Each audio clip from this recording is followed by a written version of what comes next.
47,600 কোটি টাকা, ঠিকই শুনছেন।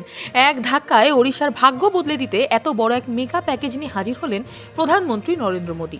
কিন্তু শুধু এই বিপুল অঙ্কের টাকাই নয়, আজ ওড়িশার ময়ূরভঞ্জে এমন এক আবেগঘন মুহূর্ত তৈরি হলো যা ভারতের রাজনৈতিক ইতিহাসে আগে কখনো দেখা যায়নি। রাষ্ট্রপতি দ্রৌপদী মুর্মুকে পাশে নিয়ে প্রধানমন্ত্রী মোদী শুধু ওড়িশার উন্নয়নই করলেন না, প্রথা ভেঙে পৌঁছে গেলেন রাষ্ট্রপতির শ্বশুরবাড়ি পাহাড়পুরেও। কিন্তু কেন হঠাৎ ওড়িশার এই আদিবাসী অধ্যুষিত জেলাটিকে বেছে নিলেন প্রধানমন্ত্রী? আর গত 12 বছরের কাজের খতিয়ান দিতে গিয়ে তিনি বিরোধীদের উদ্দেশ্যে ঠিক কী বার্তা দিলেন? আন্তর্জাতিক মাস্টার স্ট্রোক নাকি আবেগের মেলবন্ধন? কি লুকিয়ে আছে এই সফরের পেছনে? আজ 20শে জুন ওড়িশার ময়ূরভঞ্জে এক ঐতিহাসিক যৌথ কর্মসূচিতে অংশ নেন দেশের দুই শীর্ষ প্রধান, রাষ্ট্রপতি দ্রৌপদী মুর্মু এবং প্রধানমন্ত্রী নরেন্দ্র মোদী। আর এই মঞ্চ থেকেই ওড়িশাবাসীর জন্য প্রায় 47,600 কোটি টাকার একগুচ্ছ মেগা প্রকল্পের উদ্বোধন ও শিলান্যাস করেন প্রধানমন্ত্রী। এই প্রজেক্টগুলোর মধ্যে রয়েছে ওড়িশার যোগাযোগ ব্যবস্থার আধুনিকরণ, গ্রামীণ উন্নয়ন, আদিবাসী এলাকার জন্য বিশেষ পরিকাঠামো নির্মাণ এবং শিক্ষা ও স্বাস্থ্য ব্যবস্থার ভোল বদল। বিশেষজ্ঞরা বলছেন এই বিশাল বিনিয়োগ আগামী দিনে ওড়িশাকে ভারতের অন্যতম প্রধান অর্থনৈতিক হাবে পরিণত করতে চলেছে। এই প্রকল্পের মঞ্চ থেকেই প্রধানমন্ত্রী নরেন্দ্র মোদী এক দীর্ঘ এবং অত্যন্ত গুরুত্বপূর্ণ রাজনৈতিক বক্তব্য রাখেন। তিনি আজ দেশের মানুষের সামনে তুলে ধরেন তার সরকারের গত 12 বছরের কাজের খতিয়ান। তিনি সগর্বে দাবি করেন, গত 12 বছরে তার সরকার যেভাবে দেশের কোনায় কোনায়, বিশেষ করে অনগ্রসর এবং আদিবাসী এলাকাগুলোতে উন্নয়ন পৌঁছে দিয়েছে তা আগের কোনো সরকার করতে পারেনি।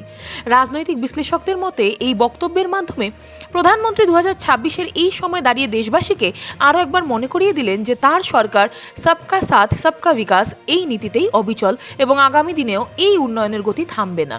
তবে আজকের সফরের সবচেয়ে বড় হাইলাইট এবং সবচেয়ে চর্চিত অংশটি কিন্তু কোনো রাজনৈতিক মঞ্চ ছিল না। সরকারি কর্মসূচি শেষ করেই প্রধানমন্ত্রী নরেন্দ্র মোদী সোজা রওনা হন মহামান্য রাষ্ট্রপতি দ্রৌপদী মুর্মু শ্বশুরবাড়ি পাহাড়পুরের উদ্দেশ্যে। এক দেশের প্রধানমন্ত্রী দেশের রাষ্ট্রপতির গ্রামের বাড়িতে তার শ্বশুরবাড়িতে যাচ্ছেন, এই দৃশ্য সত্যিই বিরল।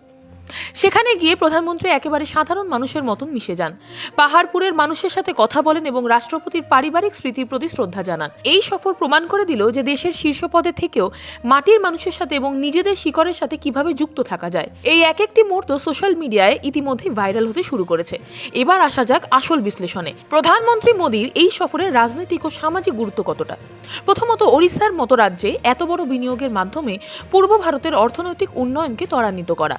দ্বিতীয়ত, রাষ্ট্রপতি দ্রৌপদী মুর্মুর জন্মভিটে ও শ্বশুরবাড়ির এলাকায় গিয়ে দেশের আদিবাসী সমাজের প্রতি কেন্দ্রের সরকারের সম্মান ও দায়বদ্ধতাকে আরও একবার রিইনফোর্স করা।